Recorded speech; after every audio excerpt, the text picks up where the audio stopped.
Namaste, Pranam, Gita Dhyanam.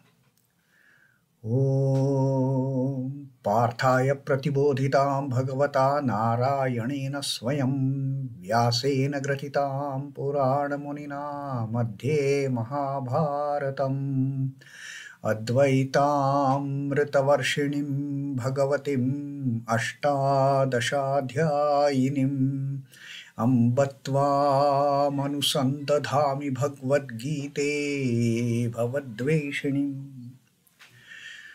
O Bhagavad Gita, with which Lord Narayana himself gave enlightenment to Arjuna, the ancient sage Vyasa included it in the Mahabharata. O Goddess, showerer of the nectar-like knowledge of non-dualism contained in your 18 chapters, O my affectionate mother, the destroyer of rebirth, I meditate upon thee. Krishna Vandana. Vasudeva sutam devam kansachanura mardanam devaki paramanandam Krishnam vande jagadgurum. Son of Vasudeva, the slayer of Kansa and Chanur, extreme delight for Mother Devaki, O Lord Krishna, the supreme teacher of the universe, my salutations to you. Srimad Bhagavad Gita, the 18th adhyay of Moksha Sannyasa Yoga, and we read the 18th shloka last time, where Sri Krishna told us about the threefold aspects of any work. Threefold aspect in a sense, three incitements, three impulses, because of which we perform action. And then the three karma sangraha. Three karma sangraha is the basis for any action. Now, what are those three inputs for any action, the three impulses for any action, the three incitements for any action? The three incitements are jñānaṁ, jñēyam, parijñātā, tridhaiva karma chodana. The jnana, the knowledge about doing something, and jñēyam. Jñēyam is the thing that is to be known, the object of knowledge. There has to be some object of knowledge for us to know. Then we get that knowledge. Then who gets the knowledge? It is the parijñātā, the knower. The knower gets the knowledge. The knower gets the knowledge of the object which is to be known. Now these three, they become the impulses. They become the incitements for performing any action. If we don't have knowledge of doing anything, how can we do anything?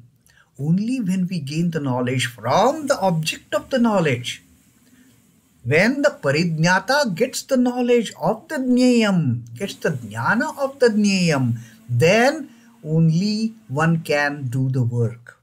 And then karma sangraha, trividha, which are the three factors, which are the three bases of performing any action. Having got the knowledge, now we have to start the work. But for that we need something to execute that particular activity. For the execution of that work, we need something.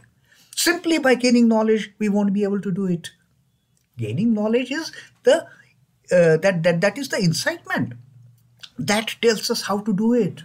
But then when we have to do the work, there has to be some basis based on which we undertake that particular task, that particular action, that particular work. Now, which are the three? Karanam, karma, karteti. Karanam is instrument. There has to be some instrument. We cannot do any work without any instrument. If I have to lift this book, I need hand. And because of this instrument, I am able to lift. I am able to do this work of lifting the book of Bhagavad Gita. So that is the instrument is required. Then karma, the actual act of doing something, that is lifting the book, becomes karma. And kartā, of course, I have to be there to lift the book. There has to be somebody to do the work. So Sri Krishna says in the 18th shlok, he taught us that these three are the impulses to do any action, to take up any work: the knowledge, the object to be known, and the knower. These three impulses, these three incitements, inducements are required to do any work. Then you have the knowledge, then you can do it. But then again, actually for performing the work, for the actual execution of the work, we need an instrument. Our body is an instrument. So this instrument is required. Then the actual karma, the work as such, has to be there. Without that, how can we do it? If we don't have any kind of work at hand, how can we work then? So that activity itself is required for performing. So karanam is instrument, karma is the activity by itself, and the kartas. There has to be somebody to perform the work. If there is no karta, who will do what? So these three bases of the karma that Sri Krishna told us in the 18th shlok. Now in 19th shlok, Sri Krishna is further going to throw light. Now here again we have seen that the jñāta, parijñāta and the kartā, they happen to be one and the same things. The parijñāta, the knower, and the doer, they are one and the same thing. And we can take a hint of this from Sri Krishna's earlier teachings, that it is the Jivatman. It is the Jivatman who is dwelling in this instrument, in this body, who is the knower as well as the doer. Now, Sri Krishna is further going to tell something about some of these aspects of the incitements as well as the basis of work. Now, Sri Krishna in the 19th shloka is telling us, jñānaṁ karma ca kartā ca tridhaiva guṇa-bhedataḥ prochyate guṇa-saṅkhyāne yathāvach chhṛiṇu tāny. Jñānaṁ karma ca kartā ca. Now, from the 6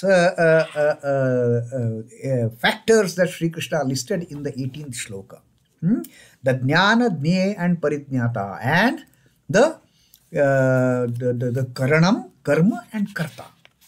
From these 6 factors, Sri Krishna has chosen to further describe in details about the jnana, karma and karta. Now, karta and jñāta are one and the same thing, so there is no confusion over that. Now, what is knowledge? That knowledge, Sri Krishna says, knowledge, the work. Object of knowledge is a different thing. Object of knowledge, we study that object of knowledge and we gain knowledge. So what is important is knowledge itself, and then the activity itself. So Sri Krishna is going to elaborate on the jñānaṁ, karma and kartā. Having described the 3, automatically all the 6 will be described. So Sri Krishna says, jñānaṁ karma ca kartā ca tridhaiva guṇa-bhedataḥ. These 3, the knowledge, the activity, the karma, and the doer, the kartā, they can be have 3 distinctions. They can be described in 3 ways. There are, according to the distinction of gunas, the sattva, rajas, tamas. This guna, the quality, the attributes, the sattva, rajas, tamas, they form intrinsic part of the prakriti. Now, what is the basis for this, describing the gunas in the prakriti? It is the Sankhya philosophy. And therefore, Sri Krishna says, prochyate guṇa-saṅkhyāne yathāvach chhṛiṇu tāny. Prochyate is declared. These 3 differences, these 3 distinctions of the gunas, how the jnana, the karma and karta, they can be differentiated based on the 3 gunas. How they can be classified in 3 categories based on the 3 gunas. That which has been declared by the Sankhya philosophy. Now, among the 6 streams of philosophy, It is the Sankhya philosophy which predominantly talks of Prakriti, and therefore, since it predominantly... Now, Sankhya philosophy does not talk of Paramatman. Sankhya philosophy doesn't talk about the Parama Purusha, from which Prakriti has been projected, but Sankhya philosophy basically focuses only on the Prakriti aspect of that Parama Purusha. The Parama Purusha, the Satchidananda Brahman, is only dealt with in the Vedanta stream of philosophy, not the Sankhya philosophy. Sankhya philosophy talks only about the Prakriti element, about this creation, about this differentiation. And therefore, since Sankhya philosophy predominantly talks about Prakriti, Sankhya philosophy mainly propagates the theory of the three gunas, sattva, rajas, tamas. And therefore, Sri Krishna says, prochyate guṇa-saṅkhyāne. These gunas, they have been declared, they have been thoroughly discussed by the Sankhya philosophy. Yathāvach, chhṛiṇu, tāny, api.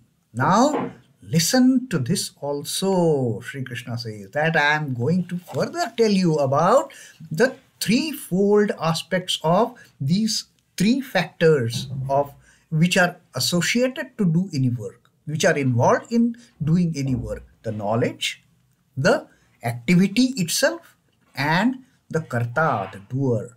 They are also governed by the three gunas of this Prakriti as declared by the Sankhya philosophy. And now you are going to listen to it from me. That is Sri Krishna's teaching in the 19th Shloka.